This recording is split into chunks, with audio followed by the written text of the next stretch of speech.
a third night of protest. The officer's reaction and distress immediately after that this was an accidental discharge that resulted in a tragic death.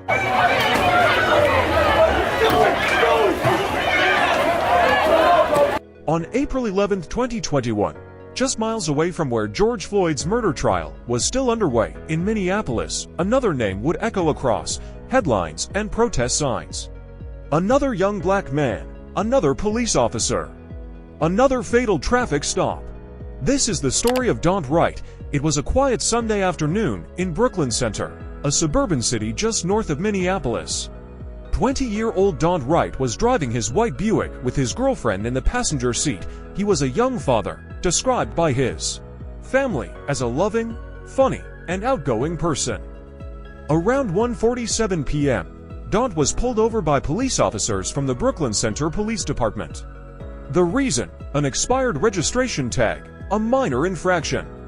But what began as a routine stop quickly escalated. As officers approached the vehicle, they discovered an outstanding warrant for Daunte's arrest. It was related to a missed court appearance for a misdemeanor weapons charge. Body camera footage would later show what happened next and what went tragically wrong. Daunte complied initially. He stepped out of the car while officers prepared to arrest him. But as he stood beside the car, handcuffs ready, Daunte suddenly pulled away and tried to get back into the driver's seat. The officers moved quickly, attempting to stop him from fleeing. That's when Officer Kim Potter stepped forward.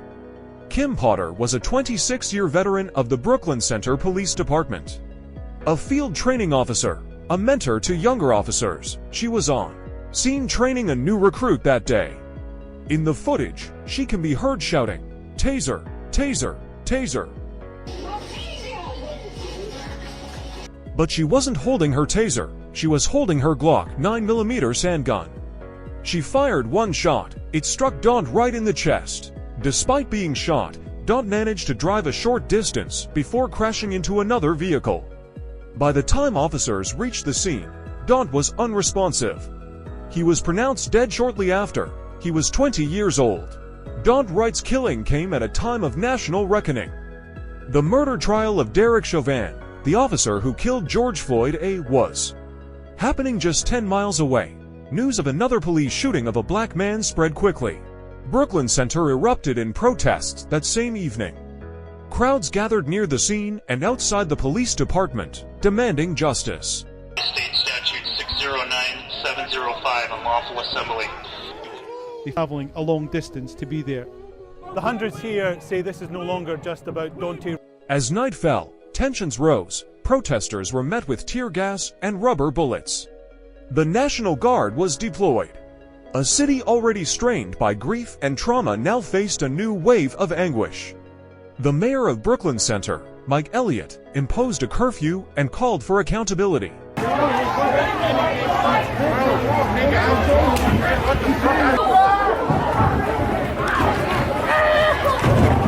Body camera footage was released the next day, a rare and swift move meant to ease tensions and provide transparency.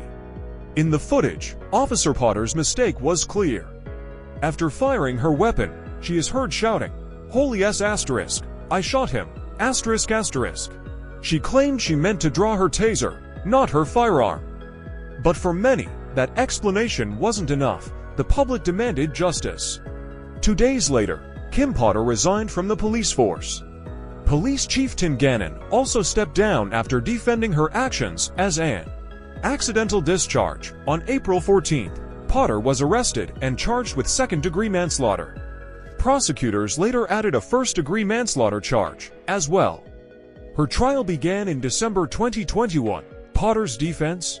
That she made a tragic mistake, a weapon confusion incident, and never intended to kill Daunte Wright. But prosecutors argued that as a veteran officer, she should have known the difference between a taser and a gun in weight, feel, and color. Jurors watched the body cam footage over and over. They heard expert testimony. They saw the grief of Daunte's family, his mother Katie Wright, his father, his siblings. On December 23, 2021, the jury returned a verdict, guilty on both counts.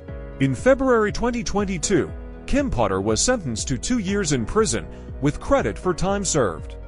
She would be eligible for supervised release after serving 16 months. For many, the sentence felt light, far less than the maximum possible penalty of 15 years. Outside the courtroom, Daunte's family expressed their heartbreak. His mother Katie said, "The justice system murdered him all over again." Their grief was still raw, their questions unanswered. Why did a minor traffic stop lead to their son's death? The death of Daunte Wright reignited calls for police reform, especially regarding the use of tasers and guns. It exposed the flaws in a system where even experienced officers can make fatal mistakes. And it added yet another name to the list of black men killed by police under questionable circumstances. Daunte Wright was not a symbol. He was a real person, a young man with a future, a girlfriend, and a child who would now grow up without a father. He had dreams.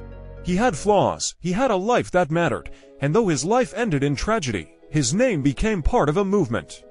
A movement demanding justice, accountability, and change. Not just for Daunte, but for all those who came before him, and all who might come after. Unless real reform is made, this was the story of a Daunte Wright.